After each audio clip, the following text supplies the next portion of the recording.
Alright, so I am throwing this jerky on the smoker.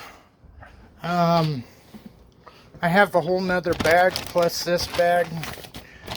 And what I do, I think I've done 100 jerky videos before. What I do is I take 2 pieces of wax paper and I'll put my meat out there, and then I will try to get a really good even thickness. I like to have it about a 1/4 inch thick because it's going to shrink on the smoker. And then just let it happen. Throw it on the smoker for about, I think I throw it on the smoker for about 45 minutes. And then I just crack the oven door and get all the moisture out of it. And then, I don't know, I'll show you as I go along. Alright, this one is ready for the smoker. I want to get I at least want to get this bag done today. I need to get it all done today, but I do not know if I have the time. Tomorrow is opening day of elk season and deer season. So I'm going to run out in the morning, shoot my buck, and get him field dressed, get him hanging, and then I will go up after my elk. So that's where that's at. Alright. Alright, when I say put it on in between 2 pieces of wax paper, this is what I mean. I have that one on the bottom. This one here comes over the top. And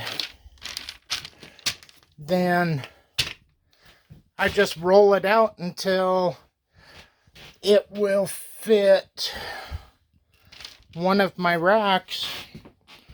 And then I take the pizza cutter and I just come around this outside edge.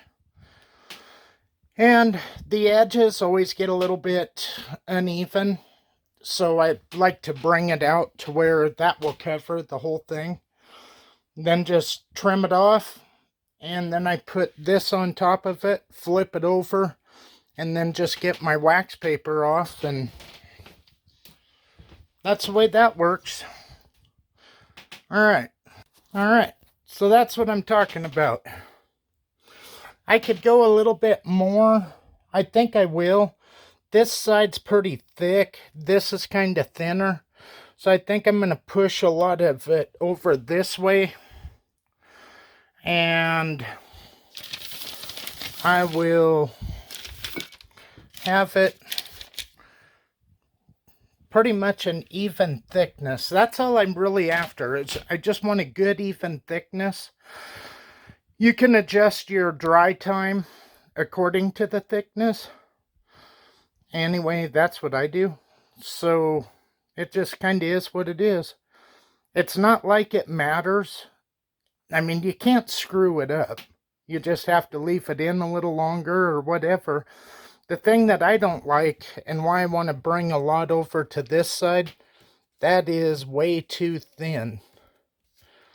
And so what that'll do is that'll just turn to shit, really. It'll be dry. It'll almost be like sawdust, and I don't like that. I like it to have, I want it to be where I know I'm biting into something, not having to soak it in water and try to rehydrate it a little bit so I can eat it. Alright, now we're cooking. That's got a really good even thickness all the way around. Now I can come in with the pizza cutter, and all I do is just kind of, how the edges end up don't matter. I cut this all into strips with a pair of scissors, so It's not like it's not like you can do this wrong. I used to cut meat for a guy up in Casper, Wyoming, and he made the best jerky.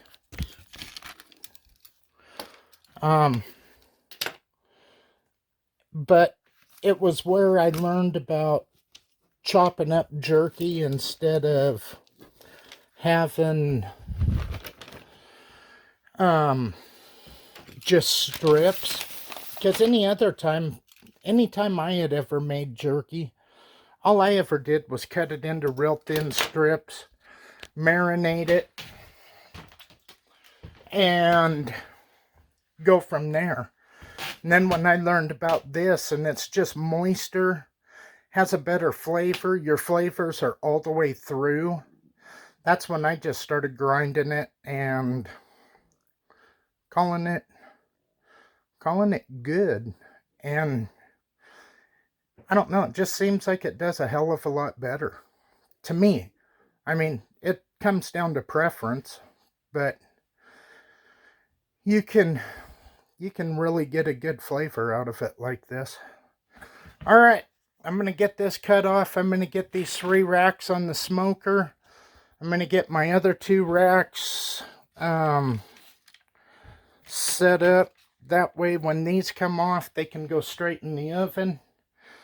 And then when I go to the oven, it'll be 180 degrees. And it will be for,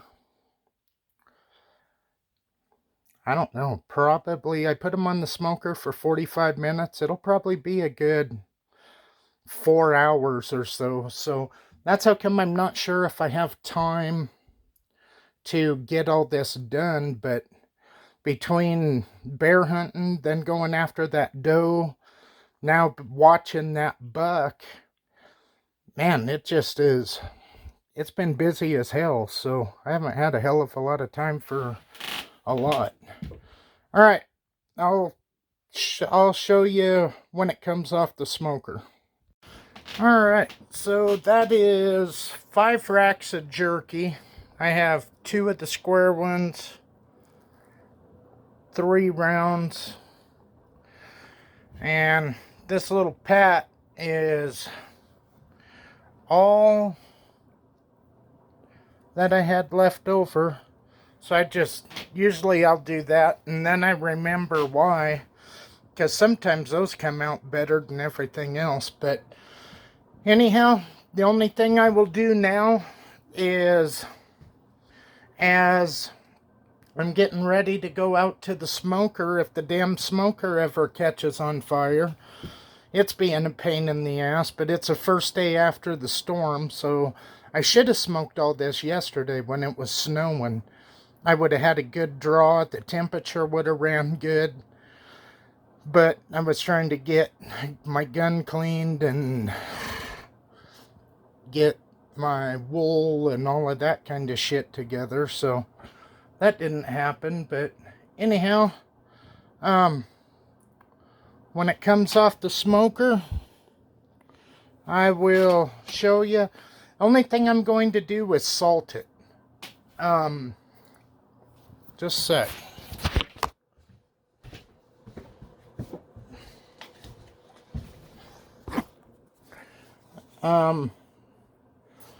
I just use a coarse sea salt, and I'm not really going for a lot of salt. I just want to have that little bit of a salty flavor when you bite into it. Somebody out there thinking, Jesus Christ, he's going for a heart attack. So anyway, that is... Now remember, this has been flavored, it's been cured.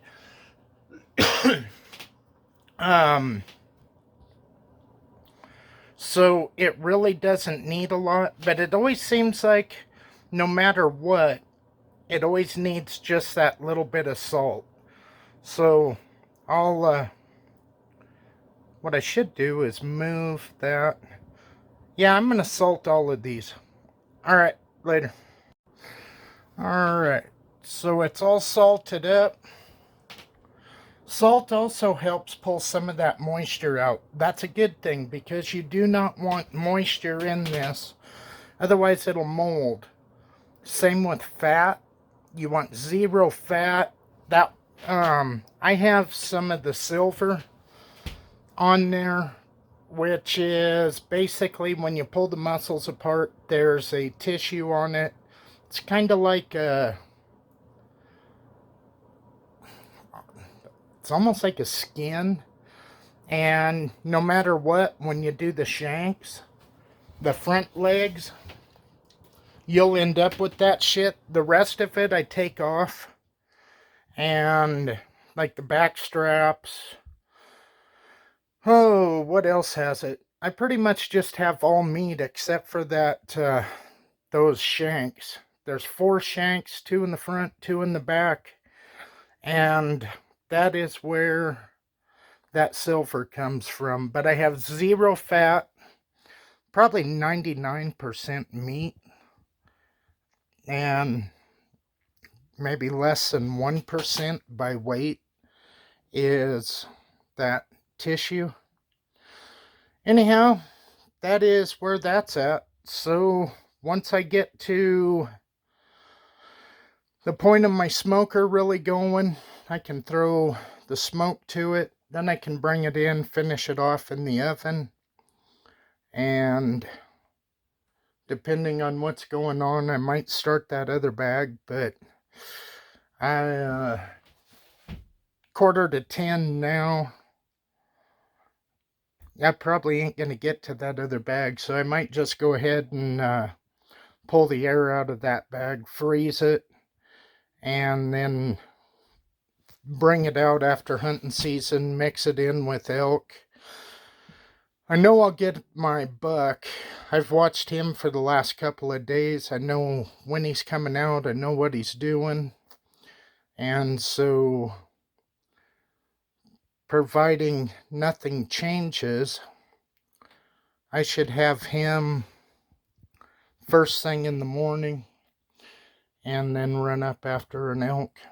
And if the elk are in, I'm hoping that all of this is done tomorrow. Alrighty, later. Alright, so this is what it looks like when it comes off the smoker. And all I've got to do is get this one into the oven once the other ones are dried out. But you can see there's quite a bit of shrink. That thing was almost as big as that entire rack, so, but it sure is good. This is what it's like when it is out of the oven. That is dried pretty good. It just has to sit and cool.